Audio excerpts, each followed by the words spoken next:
The consent agenda. Do any board members wish to pull anything from consent? Seeing none, we need a motion to approve the consent agenda. Motion by Ms. Brill, second by Mrs. Whitfield. Any discussion? All in favor? All opposed? Motion carries 7-0. Takes us to new business. The first one is a BRD item that's one of ours. I recommend the board accept and approve the general counsel's evaluation. Motion by Dr. Robinson, second by Mrs. Andrews. Does anybody want to discuss anything else about Mrs. Rico while she's sitting here?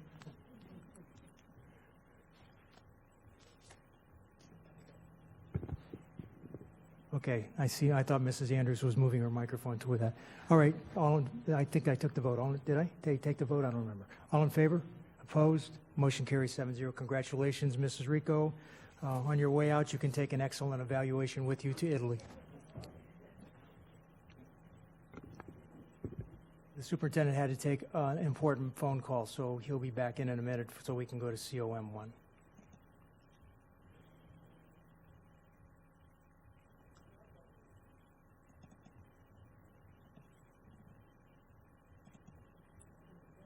You know what, Mrs. Andrews, why don't you go ahead and read the proclamation? We'll have him make the recommendation afterwards. Thank you, Mr. Barbieri.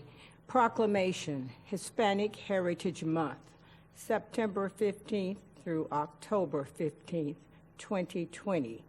Whereas Hispanic Heritage Month begins on September 15th to celebrate the anniversary of when Nicaragua, Honduras, Costa Rica, El Salvador, Guatemala became independent countries, which are now called Central America. And whereas Hispanic Heritage Month celebrates the rich culture and historic traditions of Hispanic Americans whose roots go back to Mexico, Spain, the Spanish-speaking nations of South America, Central America, and the Caribbean. And whereas Hispanic Heritage Month highlights the achievements and contributions made by Hispanics and Latinos. And whereas it is vital that the representation of Latino cultures and the history are infused into the curriculum to foster the academic success of students. And whereas the School District of Palm Beach County supports improvement of academic achievement for all students and ensures adherence to Florida Statute 1003.42p, the study of Hispanic contributions to the United States. Now therefore be it resolved that the Superintendent and School Board of Palm Beach County do hereby proclaim September 15th through October 15th, 2020 as Hispanic Heritage Month, done the 16th day of September 2020 in West Palm Beach, Florida. Signed by Frank Barbieri, Board Chair, Dr. Donald Fenoy, Superintendent. Thank you, Mrs. Andrews. Dr. Fenoy, would you read COM 1? Yes, sir. COM 1, Hispanic Heritage Month Proclamation. I recommend the board proclaim September 15th through October 15th, 2020 as Hispanic Heritage Month. Motion by Dr. Robinson, second by Vice Chairman Shaw. Any discussion? All in favor? Opposed? Motion carries 7-0. P2, Mr. Superintendent. Yes, sir. Mr. Chairman, P2, I recommend the board approve the personnel addendum as submitted. Motion by Mr. Shaw, seconded by Mrs. Andrews. Any discussion? All in favor? Opposed? Motion carries 7-0. And one thing that I didn't do earlier because of the time constraints, I did not read the Memoriam, so I'll do that now. Margaret Cantrell, teacher, Elementary 3, Lincoln Elementary School. She was born in 1948 and passed away in August of 2020. Louis Lasso, custodial 4-person 5 at West Boca Raton High School. Born June 5th, 1962, passed away August 11, 2020. Diane McCory, teacher, Elementary 1, Barton Elementary. She was born September 17th, 1957. She passed away March 20th, 2020.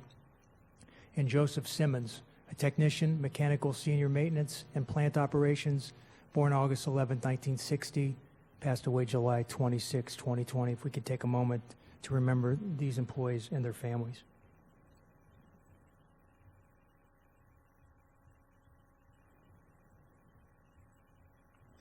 Thank you, everyone.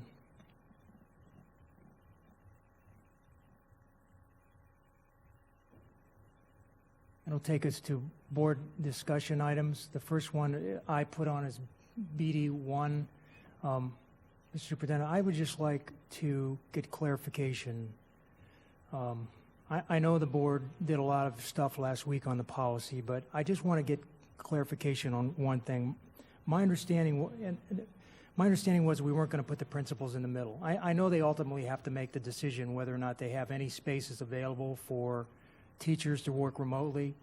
But, you know, I believe at some point we were told there was going to be a panel or a committee that was comprised of district staff and the regional instructional superintendents who would then consult with the principal, find out if, you know, if there was 3 applicants, can you handle these or not? And the principal would say yes in conjunction with the instructional that would look at the, you know, master board and determine whether or not there was any way to accommodate those teachers. And if yes, the panel would notify the teacher that that you have been approved, or no, you know, the panel is reviewed the situation at that school and there's no position. Now, maybe I misunderstood that, but I thought that's what, Dr. LaCava, I thought that's what you guys explained to us. And if that changed, I get it, but is there a panel, and are they doing that so that because one of the situations when I visited the schools, the principals say, you know, we're going to try and do what we can to make sure that we don't disrupt everything going on here with the master board, but it's tough for principals to keep a relationship with the teachers in the school if they're saying, no, I can't do this. That's why I thought we centralized it, and I believe a couple board members even indicated that they didn't want the principals to be like the person that has to deliver bad news if there's bad news. I mean, is there any way to fix that? And one of the other questions I have is, one of the principals said, Frank, I got 2 spaces available, and I've got a priority 2 and a priority 5. I can make both of those work, but if tomorrow I get another priority 2, what do I do with the priority 5? Do I call that one up and say, we changed our mind? So shouldn't there be some kind of deadline so that, I understand for ADA we can't have a deadline, we have to let people apply when they need those kind of accommodations, but can't we have a deadline so the principals know this is it? Now I know who's applied and I know which priority they are, and I can figure out how many I can accommodate, if any. I mean, it seems to me that would have been a little simpler way to make this work. Yeah, so I had a couple of board members talk to me about this, and so you're right. So originally at that meeting, we talked about forming a committee. Now, again, we were talking about this in real time, so it was like an idea that then, oh, yeah, that sounds good, and blah, blah, blah. So once we got back, we heard directly from the regional instructional superintendents that they did not want to participate in that because they needed to go get the schools ready. And so at that time, Dr. LaCava said, okay, then what we'll do is we'll bring all of HR together and we'll own that process. So I think now, to your point, so I think we've done a decent job of trying to keep, you know, the bad news away from principals, but this seems like this last piece. I think we can look at it some more and see if we can get closer to maybe if we call the principal and ask and say, okay, what's the bad news? We can maybe deliver the bad news, but I think we still need to. I think it's applicable. We can get there, and I think just give me a couple of days to figure this out.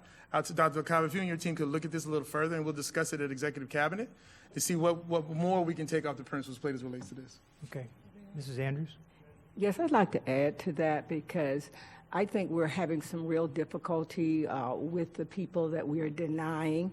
I think this is going to impact our opening day for school. We may have a tremendous amount of substitutes.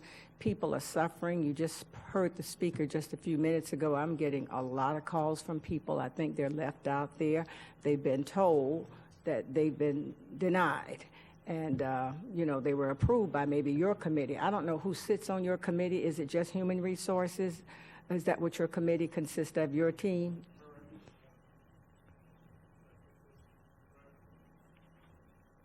Mark, would you turn on Dr. LaCava's microphone? Yes, when we decided to remove the responsibility from the principal and the regional and superintendent, we decided just to have human resources professionals in that committee, and they're reviewing medical documentation and they're reviewing the application. But yes, those are the only people that are involved in the eligibility process. Dr. DeCarver, can you speak to the person that you found on your team who actually is a medical doctor? Sure. So within the human resource professionals, we do have an individual that has a background in reviewing medical documentation. So she has been able to look at these a little bit better, a little bit more deeply when we have questions. So most of our eligibility applicants are getting approved. The only time they are getting denied is if there's missing or if there's something missing like a medical doctor, and we're asking them to go back and bring it back to us. Now, what happens from the time they receive the eligibility, they go to the school, like Mr. Barbieri was reflecting, is do they have a remote work opportunity at that school? So let me clarify something. There's a semantic issue here. HR is doing a screening.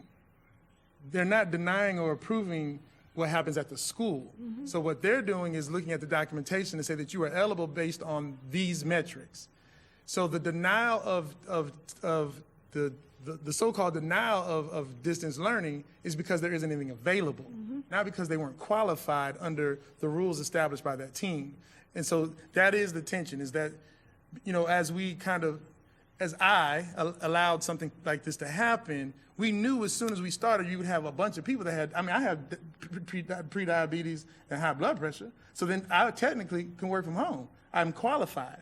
So I think that was the reality. We opened the pool so much. So now we have these people who do qualify under CDC or whatever those rules are, but it doesn't align with the number of available teaching positions that the schools are able to create. And so I think we need to keep working on seeing how we can match that up. I think I heard an idea that maybe, Dr. LaCava, part of that appeal process was to create this pool that then we can then go from there as more and more opportunities present themselves or go away.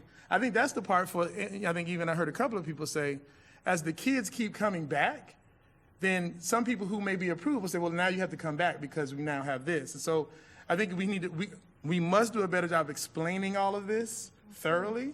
And that is the task of the action plan that HR is going to be putting together starting already. Can I answer Mr. Barbieri's question that was not answered, the one about the priority 2 and the priority 5? Yep. Yes, sir. So right now we're only approving priority 2s right now. Well, let me make sure I explain that correctly. All the applications are coming into us, and we're reviewing them. But at this moment, we're working with the principals on priority 2s, and they're date and time stamped. So the only thing principals are seeing right now are priority 2s. Did that change? Because when I was at the schools over the last couple of days, I had principals saying they had priority 2s, 3s. One school had 40 that were sent to them, all subject to, I guess, conditional approval or whatever we're calling that. And there was 2s, 3s, 4s, and 5s mixed in. So the first 933 applications that were sent out by the system, because we were coding everything through our dashboard, were sent out. Then it was reclarified that only priority 2s that we are working with. So after Saturday evening, the only thing principals are seeing are priority 2s. And we've continually reminded the principals. We even sent an email today letting them know that only work with priority 2s until further notice. Okay. Mrs. Andrews? Yeah, I just think we've left these people behind a little bit. I know maybe there's not a position at a particular school. You're trying to work on a pool so that you can be able to help them. But the people need to get the information as to what's going on with them. I'm getting the calls from people saying, well, we don't know who's on the committee. They're feeling elated that they've been selected by you, but it doesn't mean anything because when they get to the school, they've been cast out. We need to know, you need to know who these people are. Somebody needs to get in touch with them and tell them. Maybe there's going to be a possibility for them. Maybe they can use some of their sick time because something will open up. I do believe we're going to have a lot of vacancies. A lot of people will be home in distress next week because nobody has reached out to them. And I don't know how you're doing to reach out. The principals are trying to open their schools up. They don't have time to counsel with or explain to somebody that even though there's nothing for you now, there may be something for you in the within the next few weeks if you can hold on. Maybe you do have some days you can take. Now, this is not just for teachers. This is for non-instructional people too, because they're out there and they're calling to say that no one's explaining the process to them. And it still goes back to communications again. So I don't know, how are you going to make sure these people understand what's going on? Yeah. So, after last week when we received the additional options and now we have the additional people applying, one of the things that we did is that we made sure that we had a robust communication process. You know what I mean? So in regards to looking at Ask HR, the Human Resources Customer Care Center, we have multiple emails that are just addressing those issues as well. And then when they come to the appeal process, I'm dealing with those directly as well. So we have various methods of communication. We are dealing with a lot of applicants, and but there's no excuse. We are trying to continue to look at what other ways we can continue to communicate. But the process is out on our website as well. And also, when they receive their letter of eligibility, it tells them exactly to go back to the school and also, where to appeal as well. So we'll continue to review all those, and we'll continue to expand on our communication process. And the last thing, Mr. Barbieri, I do want a robust teacher, a certified teacher in the classroom. I hope that the school district on next week won't be filled with subs because we've denied these people the opportunity. So I don't know how we kind of put that together because my phone is just beeping off from teachers calling me saying, what are you going to do, Ms. Andrews, at the meeting tonight to let people know that we're still out here. Principals do care about them, but they may not be able to work it into their schedule. And Dr. Fenoy, I just think, just like you're saying, something has to be done to catch these people. There needs to be some kind of catch-all so that they'll know what to do and how to do it. And many of them have sickness. They have underlying health issues, and maybe they can't get in right now, but we don't need to leave them home suffering next week because we haven't explained to them what the process is and how we truly want to help them, because they've been valued teachers for us for many years, probably. Okay. Yes, ma'am. We'll look into all of that. No problem. Ms. Brill? Thank you. And to the superintendent, I know we had one speaker who said she was approved. I've been hearing from some teachers, and I've spoken to some principals. They've all told me, yes, they're going to work their best and see if there are opportunities. And I truly believe that. But I do have a few teachers who have said to me no one is getting distance learning opportunities who are teachers. And I just want to dispel that rumor. That is not a true statement. Well, I just wanted to go on record because, I've only heard it from certain areas, and I've said, no, go back and speak to your principal. But I appreciate your clarification. Mrs. Whitfield? Thank you. I was going to say one of the things I saw today when I was visiting Coniston was the places where the teachers who had been approved for distance teaching were going to be teaching too, where the students in person would be sitting. So I know it is happening. A few minutes ago when Dr. Robinson was giving her update, she mentioned the pods, and I had just a question about it, which I emailed to the group. And then Mrs. Rico asked that I bring it up as a point of personal privilege just to get a little more clarification from Dr. Robinson about pods. And so I felt like this kind of fit into this discussion a little bit more, if that's okay. Sure, go ahead. Thank you. So the pods, actually that term, and I mentioned it in a previous school board meeting, is a model that, gosh, I don't remember which country it was now, but it came from what was done in another country and how well it worked, where they basically had, they had 10 students per classroom and the teacher, and they just did not interact with anybody, right? And so there wasn't any crossing in the halls, and there wasn't any going to the cafeteria, and I get that it's much easier in elementary school, but that's the concept, is like you just minimize the interaction with other people at school. And then it would also help with contact tracing, and it would also help if we had to consider closing down a classroom. It would be like the classroom. We would not need to worry about what other children they came in contact with on campus because they lived in their pod, right? So that's what that is. So, can I? Good. Did you want to Okay, so let me just say, so I realize it's very late in this, but I think that we just kind of need to change this MO. So the first thing is I don't remember seeing, and I'm gonna clarify that because I've got like 1,000 emails I haven't caught up with, but I have not seen that chart that I keep asking for that says at this school how many students we can hold 6 feet apart, how many students, I hate to even say this, but how many we could hold if it was 3 feet apart, how many teachers said they're coming back, how many said they want to do remote, how many children said they're coming back, how many, and so forth, right? 'Cause if I could see those numbers, I think I might have a better idea of the issues, but I still kind of think we need to scratch this whole simultaneous teaching thing. So, and I've been back and forth with this. So now I actually last week talked myself out of this position, but I'm back in this position. So I get that the way I think we should do it, where we just say, okay, are you teaching face-to-face or are you teaching remotely? If you're teaching remotely, maybe the district assigns you. Maybe if I'm a 4th grade teacher and I'm teaching remotely, I might not teach just the students in my assigned school.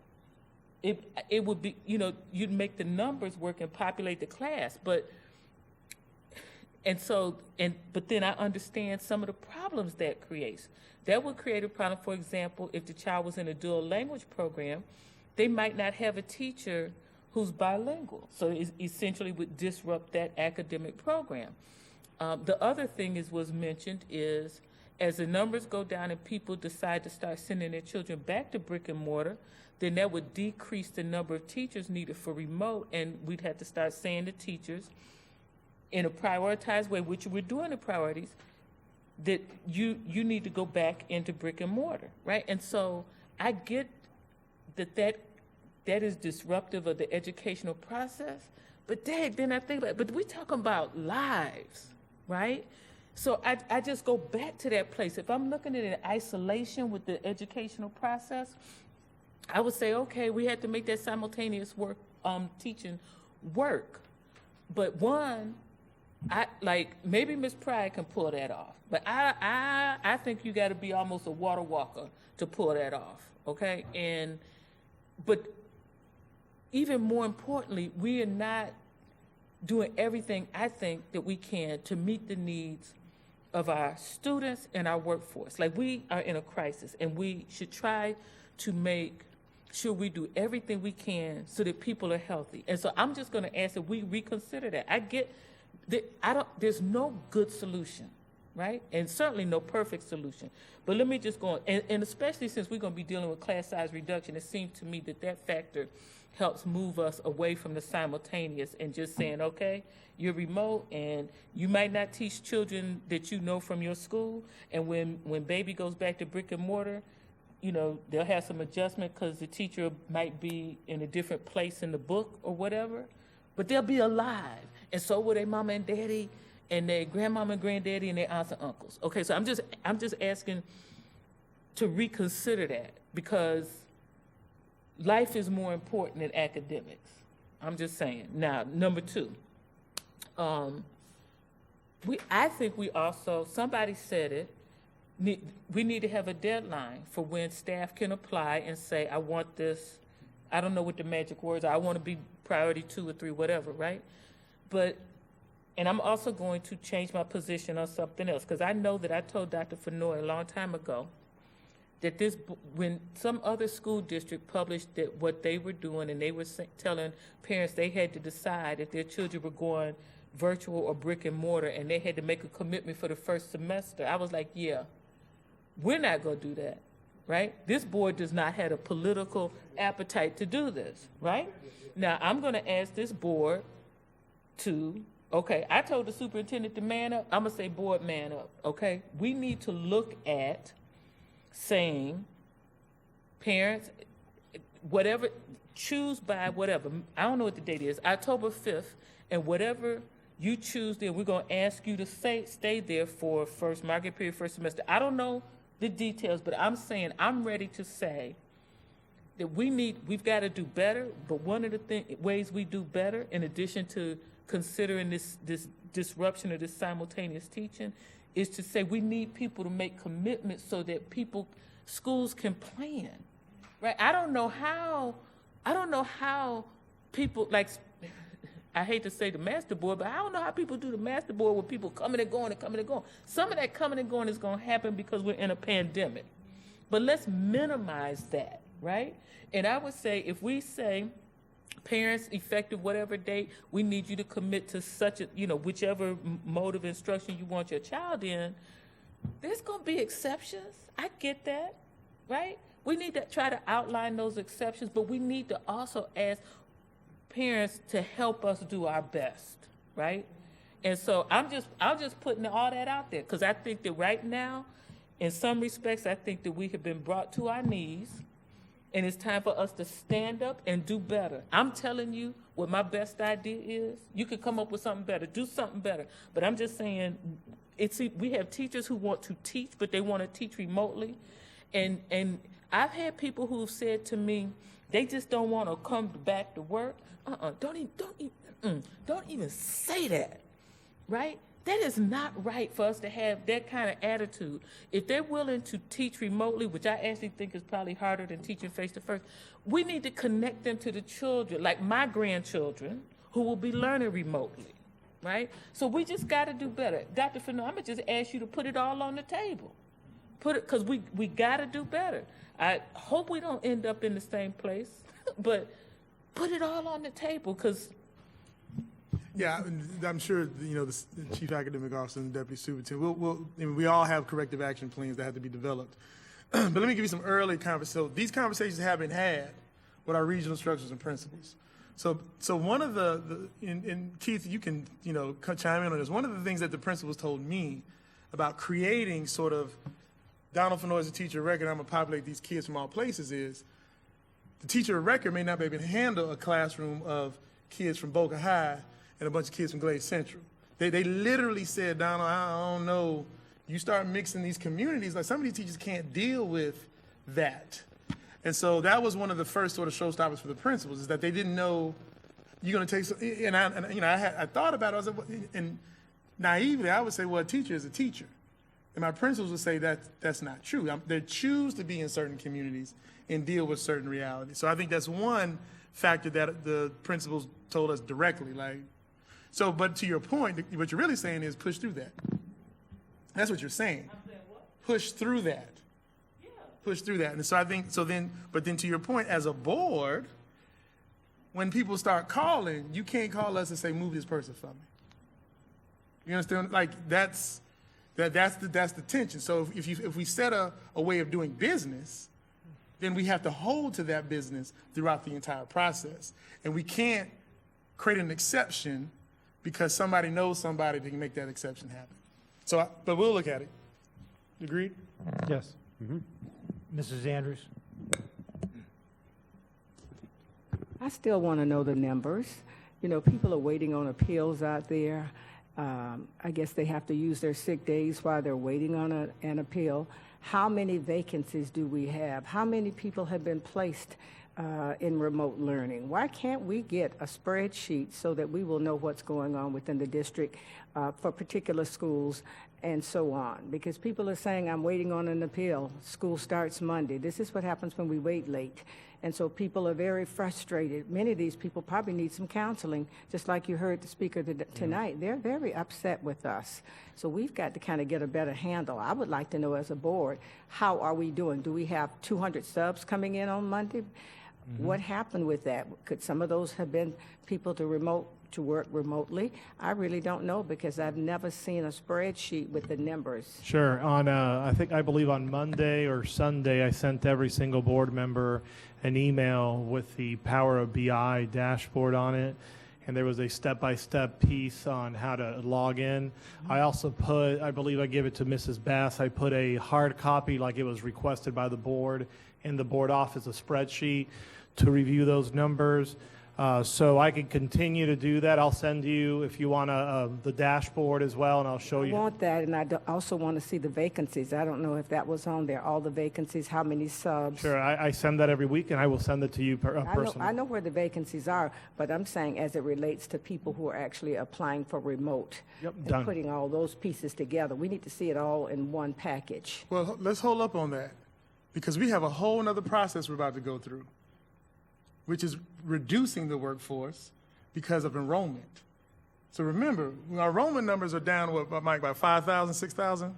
So we have to level set, and that's a normal process for us. That's not nothing new. Mm-hmm. So until we level set based on enrollment, those answers will not be answered. Because, and that's the next phase, which will be, Mike, we've been talking to the executive team, we've delayed it as long as we can. And so the commissioner wants to know those numbers, and then the budget has to be adjusted accordingly. And I'd just like to follow up, Mr. Barbier, and I do recognize the 11th day count and the enrollment decreased about 5,000 students. But I still want to know that we have teachers here, and maybe some of these teachers will be lost through the process, with the enrollment piece, and you're going to have to do some shifting around. I did human resources. I just want to know where those vacancies are. They may not be vacancies for long, but we need to know that. We need to know how many people applied for remote, particularly for each school, and how it shakes out. I thought we just said that was in the dashboard, right? Yes, I sent it to every single board it's in member the on dashboard. Monday You have evening it. with directions. I Yep. think you had to lock it into that, so yes. Remember, the dashboard, Ms. Andrews, is updated every day. Okay, well, let me see So that. every day you want to see those numbers, just log in and it'll be right there for Thank you. And you can always give me a call, take you step by step. Everybody in my office knows how to use it, so we're here to help you. So do teachers know how to use that? Is that something that they No, we see? do not share it with teachers. We share it with all administrators, all principals, regionals, and we share with the school board, so you can kind of see the prioritization, and you can break it down by schools, by district, by non-instructional. It also gives you a number of applicants. It gives you, I think, prioritization of selection. I'm looking at it right now, but I will be more than glad to help you and kind of go through that. First thing in the morning, because Got that's a it. big question people are asking. Mrs. McQuinn, I get a reflection, so I can't tell if you had your hand up or not. I'm looking through two different sets of glasses.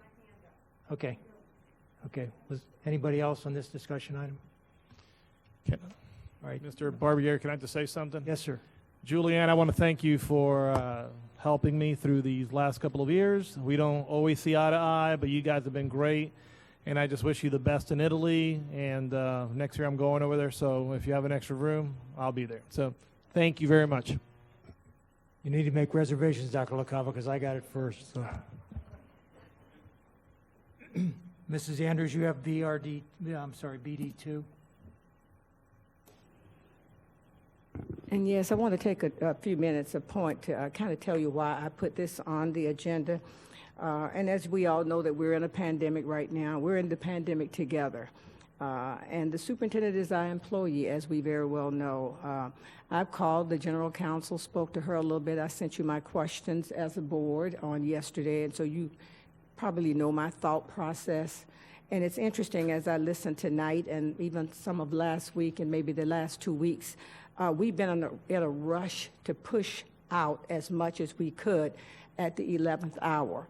We can't be there. I know Mr. Tierney is sitting there. I speak to him every week, and what I tell him is we're late. We're running late. I look at a lot of urban districts because I do sit on those calls with large urban districts, and we're behind. We've been behind for weeks and months, but it was nice tonight to see the healthcare district here. It was great to see Mrs. Alonso here a week or so ago. I had been talking about having somebody from the Health Advisory Committee here more often because I knew the health piece is a real big piece.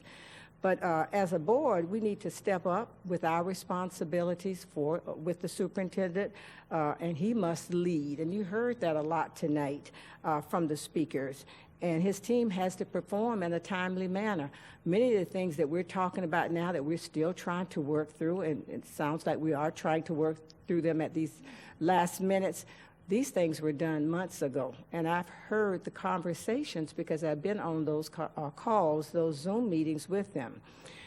You saw those questions, and we owe it to our students to get the district focused on education and safety, and I think we're on our way there. But we don't need to have an uproar from all of the people that we represent, the students, their parents, the teachers, the principals, everybody. The media, we've really been in turmoil over the last few weeks, and you've heard me say that I believe we lost a lot of our credibility because we really didn't work on the smart end, on the pre-end of it by getting started with these processes early. I know everybody's working, but guess what? It has to be smart work, and we've got to work there. And so one of the things I want to say, I appreciate Justin Katz. It takes a strong person to stand up and actually say that he knows and he sees what has happened. He's been a real good partner with the school district of Palm Beach County when you start talking about union leadership. I've seen a lot of leaders in the union, but I want to tell you, he's a sharp young man, he's honest, and he's respectful. And when he tells us about the things that he has seen over these last few months, they're real folks. I'm the board, so I know they're real because I've been involved with it, trying to see how we can push it. And I think the school board has been trying to push some things. We have to do a better job as a school board, and we have to help Dr. Fenoy. Apparently, he put something here tonight about the kinds of things he wants to do to communicate better. We've got to communicate to the community now. I mean, we really have to, because we really lost a lot of credibility. I think we're starting now to get there. But I was looking when I asked Ms. Rico about what to do, because I was torn, looking at our leadership and looking at us as a board. How do we fix this so that we can get on a better track? So that's why I put that on there, and I asked the board office to send me the contract for the superintendent. I asked them to send me information about even if we have to look on how we help the superintendent improve. Are there some ideas out there? I didn't say anything about firing anybody, but I think we need to be figuring out how we can help him improve. Apparently, he's been proactive tonight by giving us some information on how he sees himself and how he wants to improve. But as a board, we have to help him. So when I pulled the contract, I saw that we should have been working with his evaluation as of September the 1st. That's a piece we didn't do as a board, and the superintendent has to bring it to us because he has to Ms. Andrews, that is not correct. Okay. The board voted on December 11, 2019, due to hurricanes, to push my evaluation back to October. Okay. That's why you have not received those documents. Okay. Well, but I'm looking at the contract that was sent to me. So, and the board amended that last year in December. You voted on it on that day. It was unanimous. Mm-hmm. But I say, even looking at your evaluation and your contract, it's something we need to start discussing, Dr. Oh, no, I don't disagree. We've already started on our end. We've already started working on it. Yeah, but it's not due to you until October. Yeah, but I'm saying, since you see that we're in this situation that we're in, and we've been in it now for the last few weeks, we have to begin the discussion of what we need to do to help you so that you can refocus. Ms. Brill and then Ms. McQuinn. Thank you. So I just want to say that, first of all, I don't think we've lost credibility, and I think that tonight and the speakers and the people that we've heard from, we see the support in the community. This is a tough time, and I agree. We have to come together as a board. But I personally, first of all, I will tell you, anytime I've had an issue, I've brought it up to the superintendent. It's been addressed. But again, when we look at doing an evaluation, I prefer to even wait till the end of October. I need the superintendent to be focused on opening the schools and doing what's right for our students and our employees and keeping everybody safe. I don't think this is the time to talk about an evaluation. I think that right now, we have to keep our focus on the prize, and the prize is going to be opening up our schools. I'm not saying push it off indefinitely. Yes, we can address things later, but not in, first of all, as I said in my opening comments, not in the heat of the moment when there's heavy emotions out there, number one.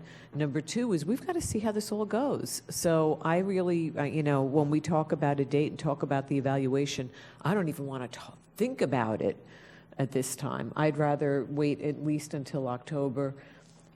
Me personally, I'd rather wait till December, but that's another story. Ms. McQuinn? Well, first of all, if I got one more email out of 1,444 with your evaluation comments, I would implode. Got through Ms. Rico's, right? And that was with Maria reminding me. My personal belief is that These are conversations we should be having one-on-one with the superintendent. That's all I have to say. Mrs. Whitfield? Thank you so much. I just wanted to say, since it was brought up by the CTA and it's been discussed in the community, the superintendent still has my full support. This has been the worst time that I have ever seen in this school district, and I worked here for a little bit before as well, and it's unprecedented. And I know we're not trying to play it down or anything like that, but we're doing the best we can with the bad situation. And when I say we, I mean 27,000 employees. Everyone is doing the best that they can right now, and that includes the superintendent. So yeah, let's talk about his evaluation. I would love to put it off past October as well, because I think I don't want him to have to spend any time reporting back to us on things as detailed as those reports he gives right now, when I need him to spend every waking hour, which he is doing, on opening schools and getting our teachers as safe as possible and our students as safe as possible and our families as safe as possible. And I know that's what he's working on right now, and that's my priority for him. And I'm grateful for everything you do. I'm glad you still show up to work, Dr. Fenoy. I really am glad. Thank you. Mr. Shaw? Thank you. I agree with what Mrs. McQuinn said, as far as I think it is important that these are conversations that we need to be having individually with the superintendent. And my comments that I made at the beginning of the meeting, I was, I think, very clear on my position on this. This is not the time for us to do anything but show leadership to get schools started. And these outside forces that are pushing us into these kinds of conversations, we need to separate those. We have a contract, we have a process for evaluation, and I have no interest whatsoever in going anywhere in this until the time is set. Dr. Robinson, then Mrs. Andrews. Okay, go ahead, Deborah. Thank you. So let me just respond. So first off, yeah, it's been worse than this, okay? And as I can't tell you how many times I've said in the past week or so, I've seen this movie before, and I do not want, I want to cut this movie off. And that's why we're having this conversation. So the only thing different here is COVID, right? So, and I don't know who the outside forces are, so I could just tell you, rest assured, Dr. Fenoy, all the drama that I've had going on with you was me. Okay? Okay, and I own my stuff, right? I don't know about the outside people, okay? I'm just telling you, okay? I just want you to know, okay? So, so this amendment, which, thank you for pointing it out, because I did not have it saved in my handy-dandy laptop, says that, so the instrument will be presented on October 15th, and by November 15th, we will meet with the superintendent. So that seems to be in alignment with the conversation I've heard here, and as far as I'm concerned, the matter's done. I'm waiting for you to turn this thing around, so. Mrs. Andrews? And I want to be clear. I certainly want all of our students to be successful academically. I want them to be at good health. I do realize we have been in a lot of trouble, and I want to be on record saying that lots of this that we're talking about tonight, I've spoken to Dr. Fenoy about. I've spoken to Mr. Tierney about. And I'm really concerned that as a school board, we have to step up and make sure these things happen. We don't need to wait until we have this. I do want schools to open and be successful on Monday. But I just don't want us to be back here with this kind of noise again. It's really clear to me that we are partially responsible.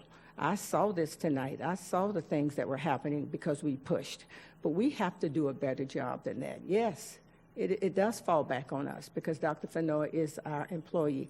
Now, when I asked for the evaluation instruments, this is what I was sent. So I'm reading about what I have that was sent to me based on my request to the board office. No one sent me the additional information that you're reading off of right now. But I stick with this as for what I'm saying. We have to be having open discussions and transparency with our superintendent so that we don't be at this place again. Ms. And Andrews, I stand Ms. firm Andrews, on maybe we need to look at, we'll talk offline because I just saw the email that the board was sent and the second email that did have that on there. So I don't know how the rest of them got it and you did not. I don't either, but guess what? I used what I had, and I want to make sure that it's clear that we need to be talking about these issues before they blow up again. And even if it's not on an evaluation or even in the contract, we need to be clear that we give you good direction so that you can lead. We don't ever need to be in a position where we're having to rush to do things to get it done for our children, to make sure they're safe and that they're educated properly. Okay, board members, if we're done with that discussion item, we have approximately 56 minutes of non-agenda speakers that are recorded. Mr. Superintendent, if you have some of your